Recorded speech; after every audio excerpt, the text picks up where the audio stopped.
God is just a code word, okay? God is a code word for experiences and emotions and feelings that are very, very intense. It doesn't mean God doesn't exist. It means that anything we say about God is in the end our projection. So, for example, when do we say, oh God, oh God? We could be making love. And in the moment of climax, we say, oh God, oh God. But you know, the World Trade Center can come down. We can hear about a great tragedy and we say, oh my God. So that's a funny thing. We use God when we're having a moment of lovemaking and unity and it's amazing. And we use the word God when there is a great tragedy that's so overwhelming. But then someone sneezes and we say, God bless you. You know, so God, it turns out, is just a code word. You know, a child is born and we say, oh my God. And then we wind up naming God, God the Creator, you know, God the Destroyer, God the Redeemer, God the Revealer, God of salvation. These are all aspects that human beings discover in reality.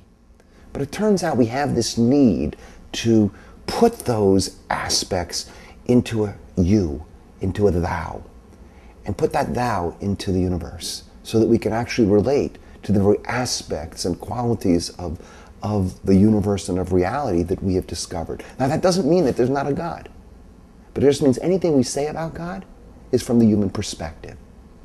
So turns out very often, right? When do we experience God? Very often. We experience God in moments of uncertainty. But the truth is, in moments of uncertainty, different people experience God in different ways. Some people experience a God who helps them become more certain, which makes sense. If God is the God of everything, of all of reality, and then God is just not only the God of uncertainty, but the God of certainty too. And so when we're uncertain, we're going to look for certainty, and we will discover in the universe, which is always there, certainty. We'll name that certainty God, right? El Melech Ne'eman, the God who is king, who is certain. You know, Emet V'Yatziv, the God who is certain and truthful. Okay? But the truth is, God is also uncertain and destabilizing. Moses learned that. I am what I am. I would not say that's the most certain name of God. I am what I am. I will be what I will be. In other words, you can't pigeonhole. You can't box in. You can't label. You can't decide this is what God is. All you can say is this is what God is for me now. And then you better listen to other people about who is God for them. You know, I always say at the end of the most important credo or dogma that we have as Jews in our prayer, the Shema, Hear, O Israel, the Lord our God, the Lord is one. And that's how it begins, that God is one. In other words, God is all of reality. It's just realitying, one might say, is what God is. The very last three words is Adonai Elohechem Emet. God, your God, is true. And it's very interesting to think about saying that to another person. If I said to you, God, your God is true, what do I have to learn about the God that's my God, that's also true? So, turns out, we very often use God at moments of uncertainty. We discover the God of certainty. But you know, that can do two things.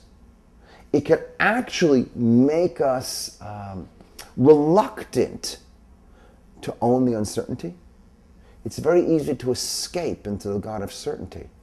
But then what we'll be missing is what the God of uncertainty has to teach us at the moments of uncertainty. You know?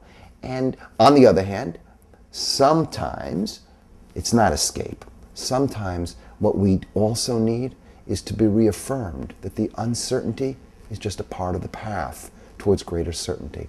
So God, at least for me, becomes that which augments, expands upon what I am too ready to fix, what I am too ready to make rigid, what I am too ready to depend on ultimately, whether it's my bank account, or whether it's another person, or whether it's some limited understanding of the world and reality.